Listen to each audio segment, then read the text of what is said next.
Republicans win big in Virginia, possibly also in New Jersey, as a measure to defund the police goes down in flames in Minneapolis, plus more results from an off-year cycle full of surprises here. Plus, the other big news of the morning, kids as young as 5 can now get a COVID vaccine in this country as soon as today. We got a full show today, Wednesday Need to Know. Let's go.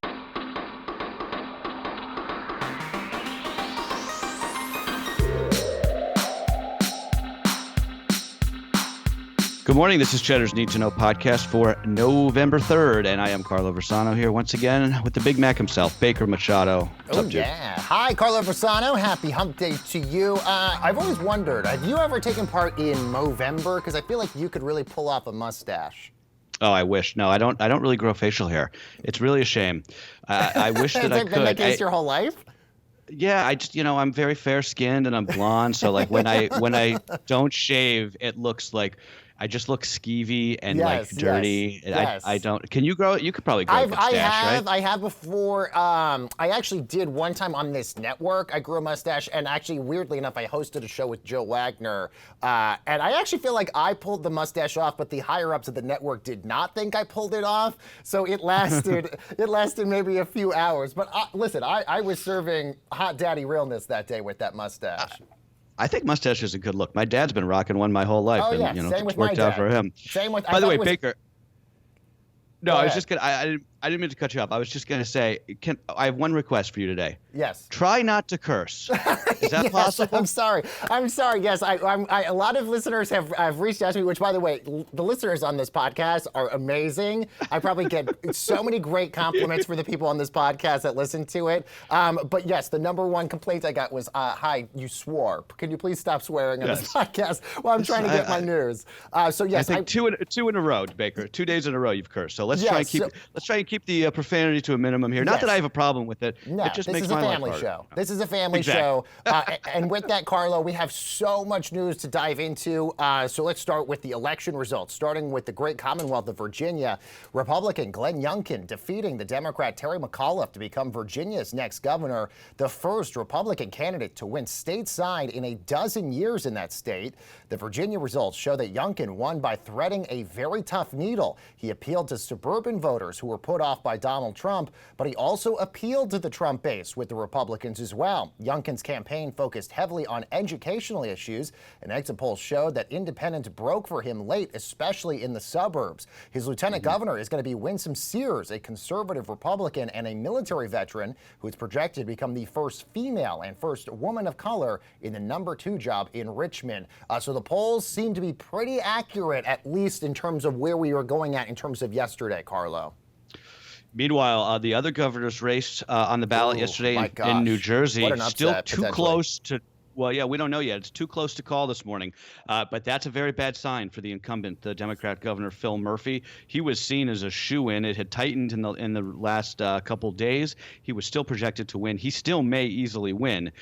We just don't know yet. But if New Jersey flips, that, I think, is a much bigger siren to Democrats than Virginia. But just speaking of Virginia, because that is the big race, and we know the results, there's a few takeaways here, I think.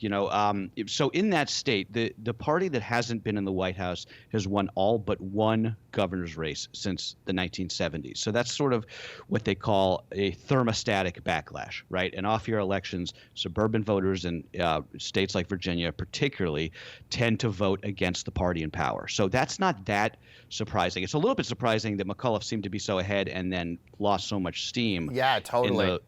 In the waning sort of period of this race. But what does this show? I think it shows midterms are going to be about a couple things. They're going to be about critical race theory, but more broadly issues of education, issues of school choice, also issues of public safety. But Congress doesn't really have that much of an effect on local issues like election. They don't control the school boards. But I do think that Republicans are going to look at what happened in Virginia and start to roll that out as their strategy across the board next year. And I do think, Baker, just quickly, I think Democrats have got to get on the level with this stuff. They cannot keep talking about the cultural issues that are happening in this country, the sort of cultural revolution that's happening, particularly in schools, as though it's nothing, as though the Republicans are making it up out of thin air. Terry McAuliffe ran in bad campaign. It was all Trump, Trump, Trump. He didn't really give people a reason to vote for him other than that he wasn't a Republican. But Trump's not on the ballot, at least not right now. And I think that shows that that's not going to work for Democrats. They're not going to be able to get voters to go down to the polls to vote against Trump when he's, playing golf in Mar-a-Lago. But I do think it's also good to remember. The last thing I'll say on Virginia is a lot of the backlash in Virginia is related specifically to COVID school closures, not even some of the critical race theory stuff or any of the other issues. It was specifically related to COVID. Virginia had one of the longest school closures in the entire country. The government there basically threw up its hands. They didn't explain to parents what the metrics were for reopening, and I think that's a lot of what you saw last night. Yeah, look, Democrats in Virginia also putting the blame on Congress and the White House for not getting the infrastructure bills passed. Somehow they were under the assumption that would have helped Terry McAuliffe to basically say, look at the infrastructure deals that basically helped. I don't know if that would have helped at the end of the day, because I think you're spot on. I think this was a more localized race in terms of the school boards and all those other things. This also goes to show, and you're spot on here, that, look, Trump was a great boogeyman for Democrats to rally to get voters to go to the polls in 2020. But when Trump is no longer on the ballot, and you are trying to make the race about somebody that's not there, this is a huge warning sign for Democrats. Quickly, I want to talk about the New Jersey governor's race, because that, I think, is still kind of a little bit of a shock, given the fact that Phil Murphy, for most polls, was up 6 to 10 percentage points in most of the polls. If there is potentially a break for him, most of the count that has not been counted are in heavily Democratic areas, and he's only 0.5% behind Jack Ciattarelli. But either way, this is going to really come down to the wire here. And if anything, this is going to give Republicans who are trying to sort of, like Glenn Youngkin, who are trying to thread the needle very delicately of appealing to President Trump's base, which is incredibly motivated right now to go to the polls, while also the suburban voters that backed Joe Biden over Donald Trump. Can they appeal to them also? This sort of shows the template for Republicans heading into next year, that they can basically have both of those things here. Yeah, both these guys, by the way, New Jersey and the Republicans in New Jersey and governor and Virginia, they're like white guys in suits. They're not particularly like, they're not particularly like controversial guys in and of themselves, right? They're not particularly divisive figures, I should say. Ciattarelli in Virginia, in New Jersey, and Youngkin in Virginia. So that is also part of this. Okay, so let's talk about some of the other races that happened as well. New York City voters easily elected Eric Adams to be the city's second black mayor yesterday. In Buffalo, the Democratic incumbent Byron Brown declared victory over the socialist India Walton on a write-in campaign that after Walton had beat him in the primary. Boston, meanwhile, getting herstory in that city because they elected the progressive Michelle Wu as mayor. They're ending a 199-year streak of a white man leading the city. She is the first female and first person of color to be the mayor of Boston. And also a pair of open house seats in Ohio went to the Democrat and the Republican in those respective races, Carlo. Yeah, it just didn't. I don't know if you saw this in New York yesterday. Curtis Sliwa, the colorful Republican running very colorful, yes, for mayor. I actually have sort of a soft spot for this guy. He tried to bring one of his 17 rescue cats. Yes, he did. To vote with him, and the poll watchers wouldn't let him. They said no pets allowed. So he started screaming with his cat in hand, "Arrest me! Arrest me!" Right. So that's how things are going in America's biggest city here. A couple of ballot measures that were on based on policing, also worth noting here. Minneapolis voters rejected a proposal to basically replace that city's police department with a new public safety department. Voters in Austin actually overwhelmingly shot down a ballot measure to hire hundreds more cops. But the Minneapolis result is, look, if you need any more evidence that defund the police is a toxic message for Democrats, there you go. Especially in a very blue city like Minneapolis as well. Meanwhile, Carlo, let's talk about the pandemic here. Nearly 30 million children in the U.S. can now get a COVID vaccine as early as today. The CDC formally endorsing the Pfizer vaccine for kids 5 to 11 who will be inoculated with a smaller dose spread over 2 shots. The CDC is saying that every million doses now will prevent 58,000 cases in that respective age group. And we've seen over the course of the last couple months, Carlo, a very big percentage of children are catching COVID at alarmingly high levels right now. Yeah, the good news is, of course, they're still mostly staying out of the hospital. Yes, true. So that, of course, is good. But the question on the Pfizer vaccine is how many parents are going to rush to get their kids vaccinated. Recent surveys, including one that we mentioned recently on this podcast from Kaiser, suggesting only about a third of parents plan to do that right away. But even that is about 10 million kids, and that's going to go a long way to getting us to this endemic phase of this virus. And the sooner the better. And also, this is coming right before the holidays, which is really good timing, I think, for parents who are worried about gatherings and whatnot.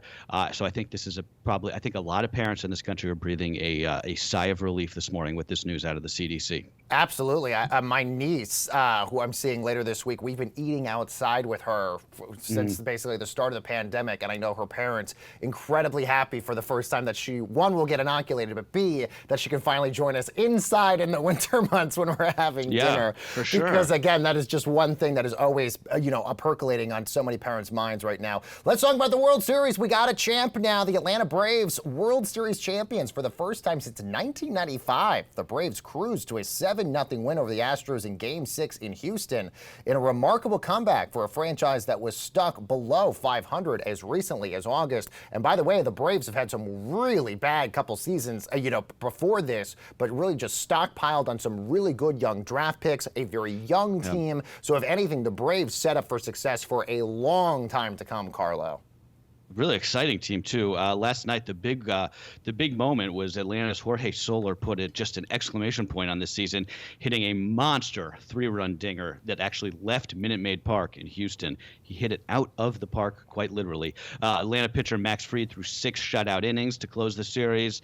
And remember, the Braves win coming at the end of the year that started with the death of Braves legend Hank Aaron. So a fitting end to that season for what's become one of the more exciting franchises in the sport. Absolutely. And by the way, a lot of people thought that the Dodgers were going to be the front runners here when the Braves knocked out the Dodgers in the NLCS. Everybody thought, okay, maybe this Braves team could potentially do this. And also Dusty Baker, now the manager of the Astros, still winless as a World Series manager, for winning the World Series as a manager, has still not been able to get that title there. Let's talk tech now. Facebook planning to shut down their facial recognition software. Parent company Meta says it will delete the facial scans of more than 1 billion users who have opted into the service over the last decade. So that means Facebook will no longer be able to automatically identify people for you to tag in your photos and your videos. The social media giant announcing the change, saying they want to find the right balance when it comes to the facial recognition technology that has been the subject of privacy concerns, lawsuits, investigations, and regulatory probes across the board, Carlo. This is a big one. Facebook getting out of facial recognition, at least for now, is a big deal. This was controversial, if you remember, even back in 2010 when Facebook started rolling that feature out. And boy, we had no idea what this company would become back then. But what was notable to me, seeing this come over yesterday, I was shocked at how many people opted into this. 643 million Facebook users clicked on a button that said it's okay for Facebook to, not only just recognize their facial, features, but to store that data on Facebook servers. I don't know why you would ever do that. But do you remember back in the early days of Facebook when people would dump like Monday morning, people would dump like a digital camera's worth of photos from the party over the weekend, and you would get tagged, like Carlo's been tagged in 27 photos. And then you'd have to go in and be like, well, I don't want this picture of me, doing a beer funnel. I don't want that on the internet, right? It's like, I didn't give you permission to put that photo up there. And then you have to de-tag yourself. I don't think people still do that. No, not as much. Not as much. But one thing I've noticed, though, people on Instagram, which, by the way, I've been using TikTok a lot more recently than Instagram because I'm a geriatric millennial. Instagram people, the new thing now is people to do a dump on their Instagram where it's basically like their post will be like 15, photos. But you're right. Back in the day on Facebook, if you went out with your friends, the next day would be like X, person, just did 96 photos. And the craziest part about it is using the facial recognition technology, Facebook was able to identify you in like all of those photos, which is crazy. And by the way, this is not just, Facebook. Tech companies across the board, from Apple knows your facial recognition to open up your phone. Sure. The Amazon facial recognition technology has also been incredibly controversial, given the fact that they were working with law enforcement officials as well. So even though it's kind of sold to you as as sort of like making your life easier, it is incredibly important and sensitive information that these tech companies then have as a result. Yeah, very valuable. So we'll see if Facebook actually deletes this stuff like they say they will. I just remember, the last thing I'll say is just like, I remember when this used to be like the thing when everybody would put their photos on Facebook. And I just remember thinking to myself, like, nobody is ever going to be able to like run for office anymore because everybody is going to have photos on the internet of them acting stupid or doing something that they shouldn't be doing. But so then along came Donald Trump and it's like, no, actually, you're probably actually you're probably better off. You're probably more likely to be hired. You know, the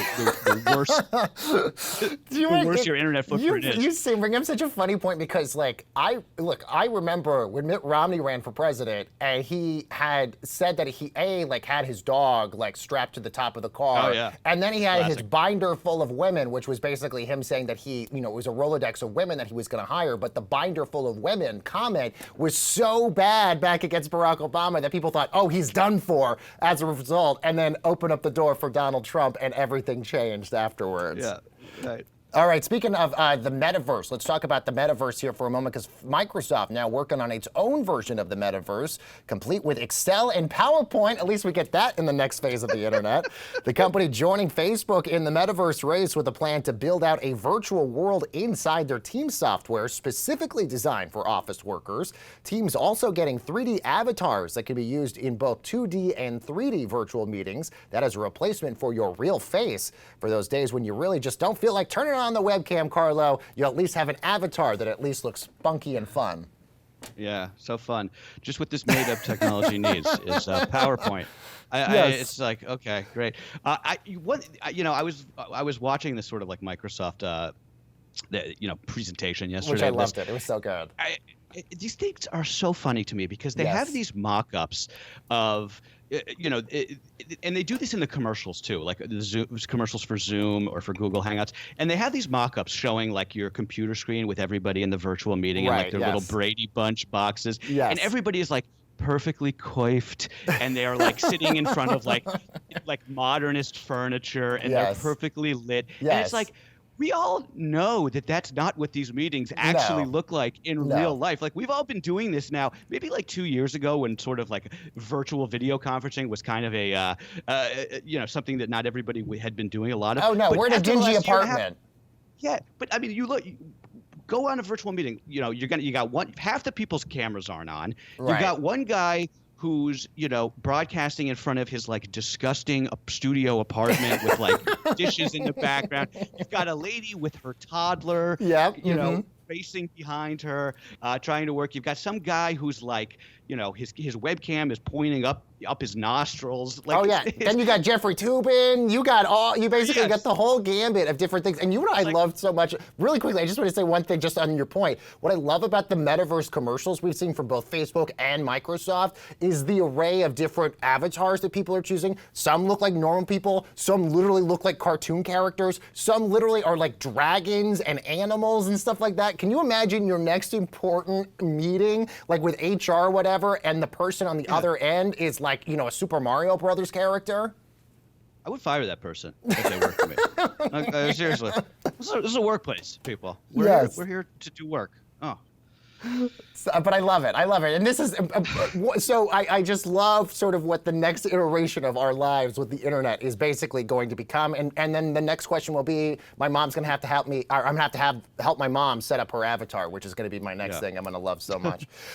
We talked yesterday, Carla, because it's now Mariah Carey season, and it's November 3rd, and she has now re-entered the charts, and now, by law of the country's big coffee chains, they must also now start debuting their new seasonal holiday menus in their cups, all to signal the holidays now officially upon us. Dunkin' is launching 2 new Christmassy drinks today. That includes a white mocha hot chocolate, that alongside some other new food items, including pancakes, interestingly, for the first time.